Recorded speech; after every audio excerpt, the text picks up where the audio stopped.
कार्तिक मास की कृष्ण पक्ष की त्रयोदशी तिथि को धनतेरस का त्योहार मनाया जाता है। धनतेरस के दिन से दिवाली के त्योहार का आगमन हो जाता है। 5 दिनों के त्योहार का ये पहला दिन है। इसके बाद नरक चतुर्दशी, दिवाली, गोवर्धन पूजा और आखिर में भाई दूज मनाया जाता है। शास्त्रों के अनुसार इस दिन भगवान धनवंतरी का जन्म हुआ था, इसलिए इसे धनतेरस के त्योहार के रूप में मनाया जाता है। इस दिन माता लक्ष्मी, कुबेर और गणेश जी की पूजा करनी चाहिए। मान्यता है कि ऐसा करने से देवता प्रसन्न होते हैं, साथ ही घर में धन, वैभव और सुख समृद्धि में वृद्धि होती है। इस वीडियो में आइए जानते हैं कि क्यों मनाया जाता है धनतेरस। धनतेरस में किसकी पूजा होती है? कौन है भगवान धनवंतरी? धनतेरस की प्रचलित पौराणिक कथा क्या है? क्या है इस साल धनतेरस की तिथि एवं मुहूर्त? धनतेरस के दिन किन गलतियों से भी बचें? क्या खास करना चाहिए इस दिन? क्यों खरीदे जाते हैं धनतेरस में बर्तन? क्या खरीदना चाहिए? तो वीडियो में अंत तक बने रहिए हमारे साथ। आगे बढ़ने उससे पहले एक अनुरोध है आपसे, वीडियो को लाइक और चैनल को सब्सक्राइब कर दे। आपका एक लाइक और सब्सक्राइब हमें मोटिवेशन देता है। क्यों मनाया जाता है धनतेरस? भारतीय संस्कृति में स्वास्थ्य का स्थान धन से ऊपर माना जाता रहा है। ये कहावत आज भी प्रचलित है कि पहला सुख निरोगी काया, दूजा सुख घर में माया। इसलिए दीपावली में सबसे पहले धनतेरस को महत्व दिया जाता है, जो भारतीय संस्कृति के हिसाब से बिल्कुल अनुकूल है। शास्त्रों में वर्णित कथाओं के अनुसार समुद्र मंथन के दौरान कार्तिक कृष्ण त्रयोदशी के दिन भगवान धनवंतरी अपने हाथों में अमृत कलश लेकर प्रकट हुए। मान्यता है कि भगवान धनवंतरी विष्णु के अंश अवतार हैं। संसार में चिकित्सा विज्ञान के विस्तार और प्रसार के लिए ही भगवान विष्णु ने धनवंतरी का अवतार लिया था। भगवान धनवंतरी के प्रकट होने के उपलक्ष्य में ही धनतेरस का त्योहार मनाया जाता है। धनतेरस में किसकी पूजा होती है? धनतेरस के दिन भगवान धनवंतरी की पूजा की जाती है, साथ ही माता लक्ष्मी और कुबेर देव की भी पूजा अर्चना की जाती है। कहा जाता है कि धनतेरस पर माता लक्ष्मी की विधि अनुसार पूजा करने से घर में धन की कमी नहीं होती है, साथ ही परिवार में सुख शांति बनी रहती है। कौन है भगवान धनवंतरी? शास्त्रों में कहा गया है कि समुद्र मंथन के समय अन्य दुर्लभ और कीमती वस्तुओं के अलावा शरद पूर्णिमा को चंद्रमा, कार्तिक द्वादशी के दिन कामधेनु गाय, त्रयोदशी को धनवंतरी एवं कार्तिक मास की अमावस्या तिथि को भगवती लक्ष्मी जी का समुद्र से अवतरण हुआ था। यही कारण है कि दीपावली के दिन लक्ष्मी पूजन एवं उसके दिन पूर्व त्रयोदशी को भगवान धनवंतरी का जन्म दिवस धनतेरस के रूप में मनाया जाता है।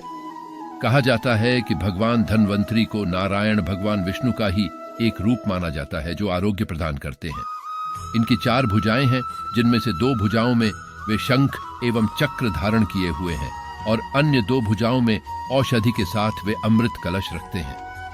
धनतेरस की प्रचलित पौराणिक कथा क्या है? धनतेरस से जुड़ी कथा है कि कार्तिक कृष्ण त्रयोदशी के दिन देवताओं के कार्य में बाधा डालने के कारण भगवान विष्णु ने असुरों के गुरु शुक्राचार्य की एक आंख फोड़ दी थी। कथा के अनुसार देवताओं को राजा बलि के भय से मुक्ति दिलाने के लिए भगवान विष्णु ने वामन अवतार लिया और राजा बलि के यज्ञ स्थल पर पहुंच गए। शुक्राचार्य ने वामन रूप में भी भगवान विष्णु को पहचान लिया और राजा बलि से आग्रह किया कि वामन कुछ भी मांगे उन्हें इनकार कर देना। वामन साक्षात भगवान विष्णु हैं, जो देवताओं की सहायता के लिए तुमसे सब कुछ छीनने आए हैं। बलि ने शुक्राचार्य की बात नहीं मानी। वामन भगवान द्वारा मांगी गई 3 पग भूमि दान करने के लिए कमंडल से जल लेकर संकल्प लेने लगे। बलि को दान करने से रोकने के लिए शुक्राचार्य राजा बलि के कमंडल में लघु रूप धारण करके प्रवेश कर गए। इससे कमंडल से जल निकलने का मार्ग बंद हो गया। वामन भगवान शुक्राचार्य की चाल को समझ गए। भगवान वामन ने अपने हाथ में रखे हुए कुशा को कमंडल में ऐसे रखा कि शुक्राचार्य की एक आंख फूट गई। शुक्राचार्य छटपटाकर कमंडल से निकल आए। इसके बाद बलि ने 3 पग भूमिदान करने का संकल्प ले लिया। तब भगवान वामन ने अपने एक पैर से संपूर्ण पृथ्वी को नाप लिया और दूसरे पर से अंतरिक्ष को। तीसरा पग रखने के लिए कोई स्थान नहीं होने पर बलि ने अपना सिर वामन भगवान के चरणों में रख दिया। बलिदान में अपना सब कुछ गंवा बैठा।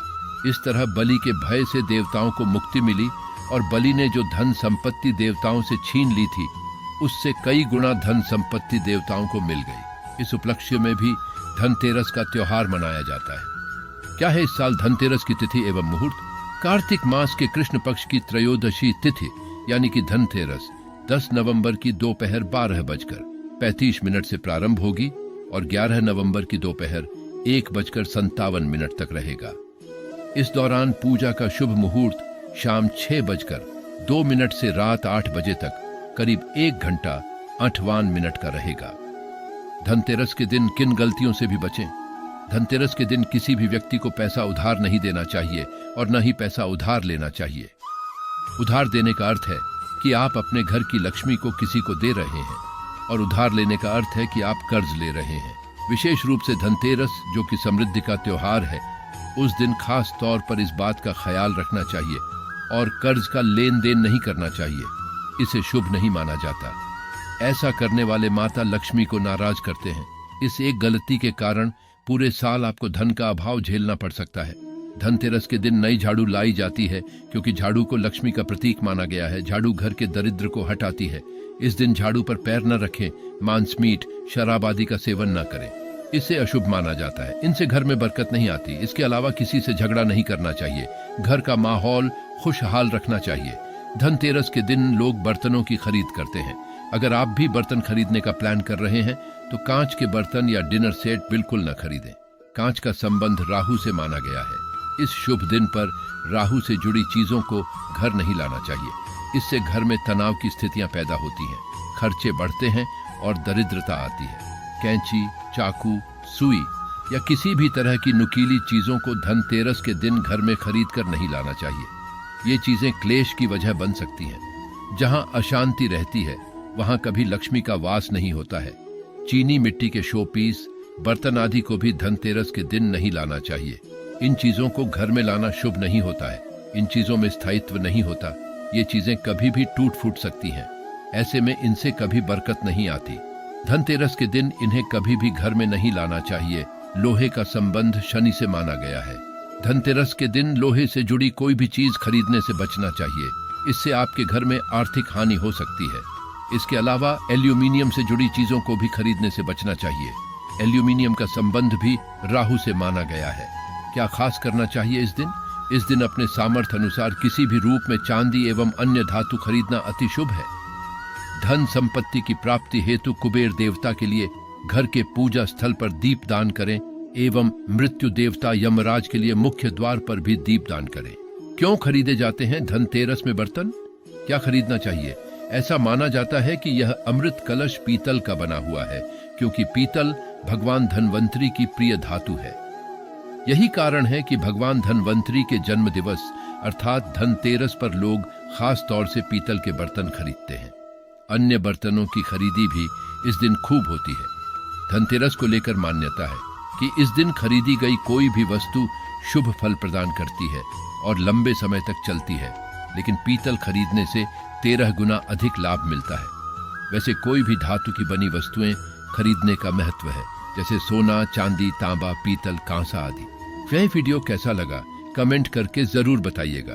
अपने दोस्तों और परिवार में शेयर करना न भूलें।